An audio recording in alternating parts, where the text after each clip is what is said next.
السلام علیکم ناظرین، میں ہوں نواز سنگرا اور آپ دیکھ رہے ہیں میرا ویلاگ۔ ناظرین، آج میں ایک سٹوری پہ کام کرنے جا رہا ہوں، جو سٹوری یہ ہے کہ پاکستان میں کیسے جو ہے وہ مافیاز ایک دوسرے سے جڑے ہوتے ہیں اور کیسے جو ہے وہ کچھ بزنس مین کی شکل میں ہوتے ہیں، تو دوسری طرف جو ہے کیسے جو ہے وہ سرکاری اداروں میں اہم عہدوں پر بیٹھے لوگ جو ہیں وہ ان کو نوازتے ہیں، کیسی کیسی پالیسیز جو ہیں وہ متعارف کروائی جاتی ہیں۔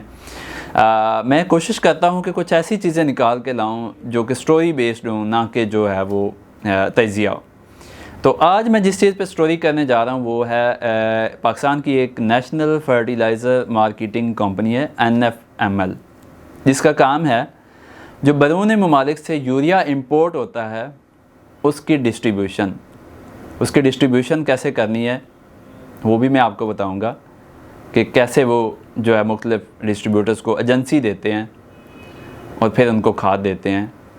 اس میں بہت سارے لوگ ایسے ہیں جو کہ بزنس پوائنٹ آف ویو سے وہاں سے NFML کے جو مختلف پوائنٹس ہیں پنجاب میں ان سے کھاد لیتے ہیں، اور بہت سارے جو انڈیویجولز کسان ہیں وہ بھی ان سے کھاد لیتے ہیں، اور کافی سارے لوگ جو ہیں وہ ان کے ایجنسی ہولڈرز یا ڈیلرز ہیں۔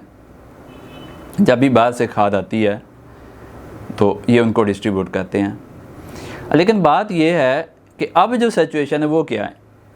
میں نے NFML کے آفس کو جو لاہور میں جیل روڈ پہ واقع ہے اس کو وزٹ کیا،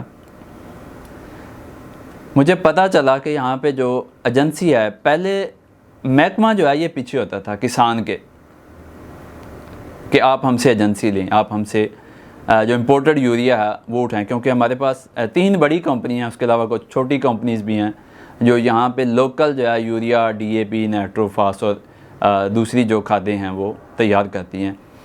پاکستان میں زراعت جو ہے وہ محدود لیول تک تھی، ہماری اپنی پروڈکشن اچھی خاصی تھی، تو ہمیں کبھی ضرورت نہیں پڑتی تھی امپورٹڈ یوریا کی۔ لیکن اب جو صورتحال ہے وہ ٹوٹلی ڈیفرنٹ ہے۔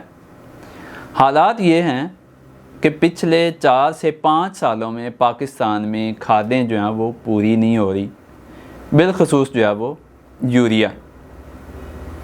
اس کے 2-3 فیکٹرز ہو سکتے ہیں۔ ایک تو یہ ہے کہ یوریا جو ہے وہ بلیک ہو رہا ہے۔ بلیک کیوں ہو رہا ہے؟ کیونکہ یوریا پاکستان سے سمگل ہو رہا ہے۔ اس کے علاوہ دوسری چیز یہ ہے کہ ہمارے پاس جو ہماری انڈسٹریز ہیں، جو کھاد کی فرٹیلائزرز کی انڈسٹریز ہیں، ان کو گیس نہیں ملتی، ان کو ایک مخصوص ٹائم کے لیے بند ہونا پڑتا ہے۔ اس کے علاوہ جب وہ انڈسٹریز چلتی ہیں تو ایک جو اچھی اور پازیٹیو چیز ہے کہ پاکستان میں ایگریکلچر جو ہے اس نے گرو کیا ہے۔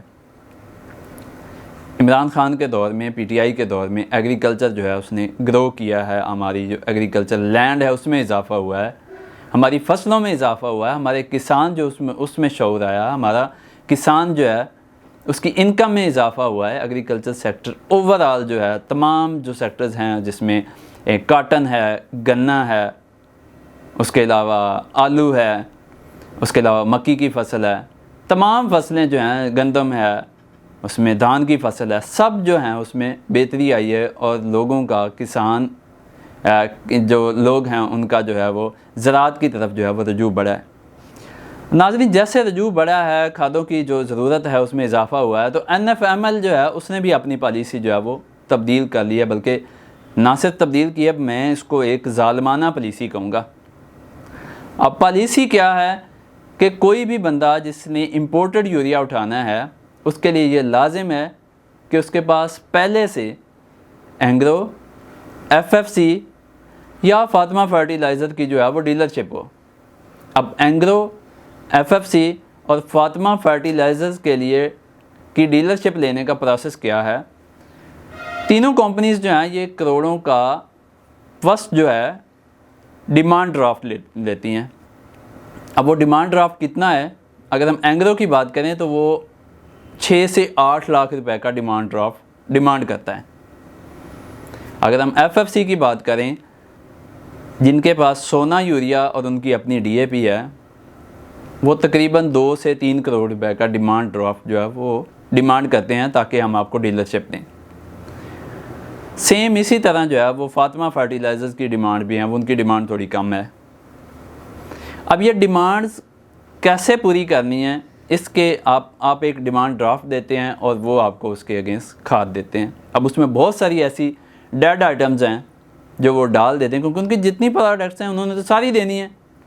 اب وہ ساری پروڈکٹس کے لیے آپ کے پاس کروڑوں روپے ہونے چاہیے، تب ملے گی آپ کو وہاں سے ڈیلرشپ۔ جبکہ NFML جو ہے وہ کاروباری حضرات ہوں یا کسان ہوں، ان کے لیے ایک بونس تھا کہ وہاں پر 1 لاکھ روپے آپ کو سیکیورٹی دینی پڑتی تھی، اور اس کے بعد آپ کو وہاں پہ جو ان کا کھاد ڈسٹریبیوشن کا فارمولہ تھا آپ کو کھاد مل جاتی تھی۔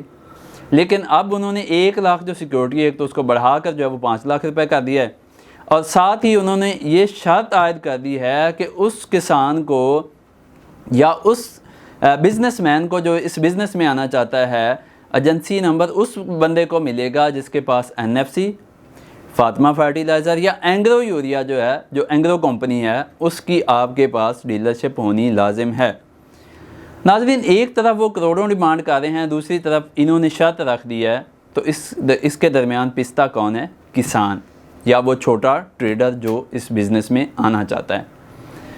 ناظرین، کھاد جو ہے یہ کوئی کھانے کی چیز نہیں ہے کہ کسی نے کوئی سٹاک کر لینی ہے یا کوئی کھا جانی ہے۔ کھاد کسان کی ضرورت ہے، اور اسٹیٹ کا یہ کام ہوتا ہے کہ ایسی چیزیں جو ہیں جیسے کھاد ہے یہ کسان کو پرووائڈ کرے تاکہ ہماری زراعت اور کسان دونوں کو اس کا فائدہ ہو۔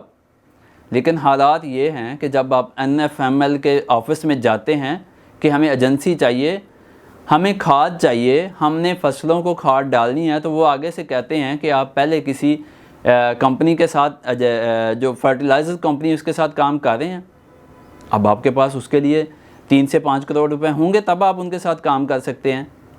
آپ یقیناً کہیں گے کہ نہیں، جب آپ نو کہیں گے تو وہ آپ کے کہیں گے ہم آپ کو ڈیلرشپ نہیں دیں گے، اور آپ جو ہے وہ سرکاری جو امپورٹڈ یوریا جو سرکار بعد سے منگواتی ہے آپ وہ نہیں خرید سکتے، نہ آپ فصل کو ڈال سکتے ہیں۔ اسی طرح جو پہلے سے ڈیلرز ہیں وہ آلریڈی کروڑوں پتی لوگ ہیں، ان کو نوازنے کے لیے اور جو پاکستان کی فرٹیلائزرز کمپنیز ہیں ان کی ایجنسیز ان کی پروڈکٹس جو ہے ان کو سیل کرنے کے لیے سرکاری محکمے جو ہیں، آپ خود اندازہ لگا لیں کہ کس طرح وہ ان کے دست بازو بنے ہوئے ہیں۔ اب ان کے کیا مفادات ہیں، ایسی کیا ضرورت پیش آئی کہ NFML جو ہے وہ یہ کہتی ہے کہ پہلے جاؤ آپ اینگرو کے پاس، پہلے آپ FFC کے پاس جاؤ، اس کے بعد آپ کے پاس چوائس ہے کہ آپ فاطمہ فرٹیلائزر کے پاس جاؤ، تب آپ کو جا کے سرکاری جو امپورٹڈ یوریا ہے وہ ہم دیں گے۔ تو یہ کیسا گٹھ جوڑ ہے، اس سے کون کون فائدہ لے رہا ہے، کیوں جو ہے وہ پرائیویٹ جو فرٹیلائزرز کمپنیز ہیں ان کی کھاد بکوانے کے لیے یہ پالیسی لانے کی ضرورت کیا پیش آئی، اس کے لیے جو حکام ہیں ان کو نوٹس لینا چاہیے اور اس بات کا تعین کرنا چاہیے کہ یہ پالیسی جو ہے یہ ٹھیک ہے یا غلط ہے۔ ناظرین، اگلے ویلاگ تک مجھے اجازت دیجیے۔ اللہ حافظ۔